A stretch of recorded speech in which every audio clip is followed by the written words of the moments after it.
Marshmallow Fanboy back with another action figure review, this time on Marvel's White Rabbit. White Rabbit, um, the figure was released right after the latest Kraven storyline, in which he gathers all of the animal-based villains together and he has them sort of hunt each other, Hunger Games style. And White Rabbit is on one of the covers, I think, and she's in the series. I didn't think much of it, but after the figure came out, I thought maybe I should get the figure, but nothing else on the wave really appealed to me, and I wasn't building Demo Goblin or anything. And then she started popping up on covers every year. She'd pop up on a cover, and I thought, are they using her more and more often? Am I crazy? Is she getting to be popular? And the answer to both of those things is no. She's not getting more popular. But it's a figure that I think that I never expected, and there were a couple of those at Comic-Con this year that I thought, holy smokes, who would have ever made a figure of that? And White Rabbit is one of them. So I picked up White Rabbit. It was a clearance item, but it's a good purchase. I didn't get anything else on the back, but now that the movie Shang-Chi is out, and of course this came out before the movie Shang-Chi, I would have liked to have gotten Shang-Chi. And now that I have a couple figures like Sandman and things like that, I should have gotten a Vulture figure. But that's neither here nor there. Woulda, shoulda, coulda. So this is the package. It's got great artwork, great write-up on the back, and of course it's got that Demo Goblin glider in the back of the package. She comes with a pink umbrella. And I'm not sure, I don't think she has powers. A brilliant woman with a twisted mind. Dr. Lorena Dodson is the deranged queen of crime, the White Rabbit.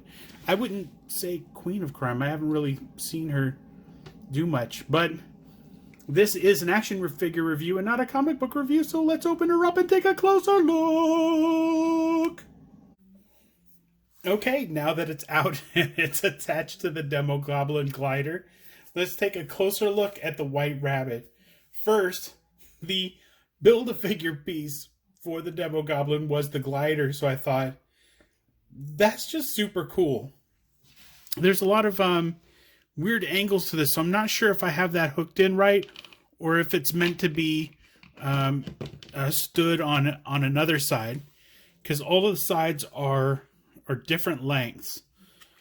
So it could be like this, or it could be maybe this way, but this one seemed most correct. But it also seemed like maybe it was meant to be tilted a certain way that takes advantage of this longer leg.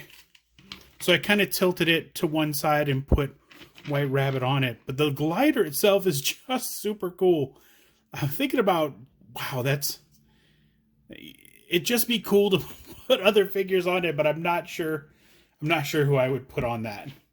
So let's go to the belle of the ball, White Rabbit, who with the trench coat sort of blowing out and the hair blowing out, looked absolutely perfect on the Demo Goblin glider.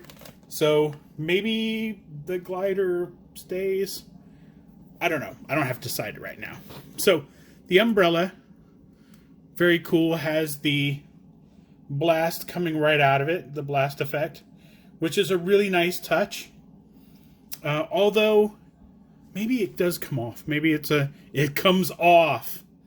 So you can pose her with it in sort of a neutral position without it firing. Let's see if I can put that back on. I don't like my chances. There we go. It goes right back on. That's very nice. That is super cool. So really great sculpting on the ears.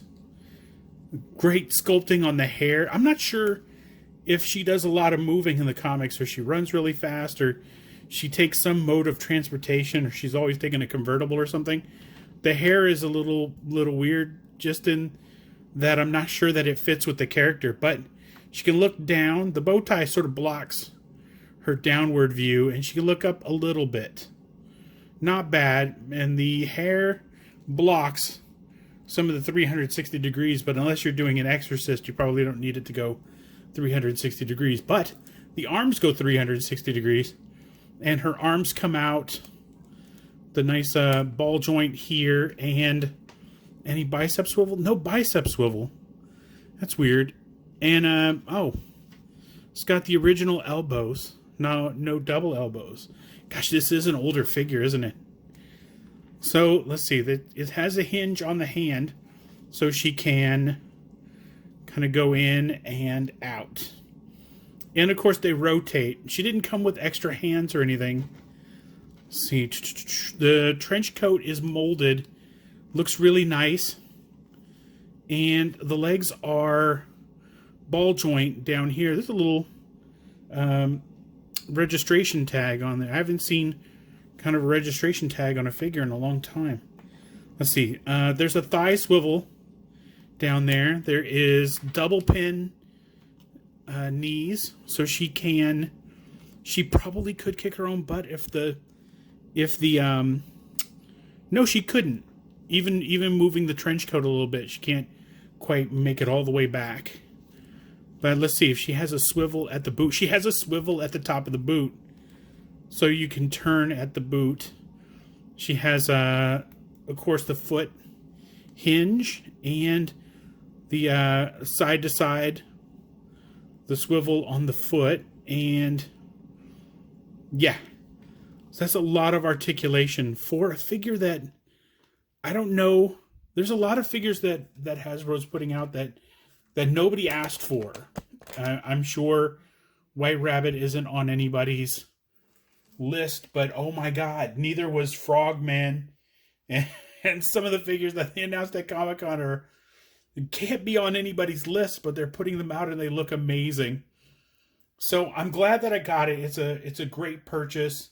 It's a great addition to the collection, and hopefully they put out more odd Spider-Man characters, more odd characters, period. The more characters we get, the more we can stay away from another repaint of Spider-Man or another repaint of Wolverine, and we can explore other characters, and we can get a lot of characters that we've never had before. I don't think White Rabbit is a figure they've ever produced. I think this is the first one they've ever produced. So that's pretty exciting, and she's a pretty old character, I think. As I'm saying it, I'm not sure when she was introduced, but I'm pretty excited to have her in the collection. So until next time, enjoy your toys.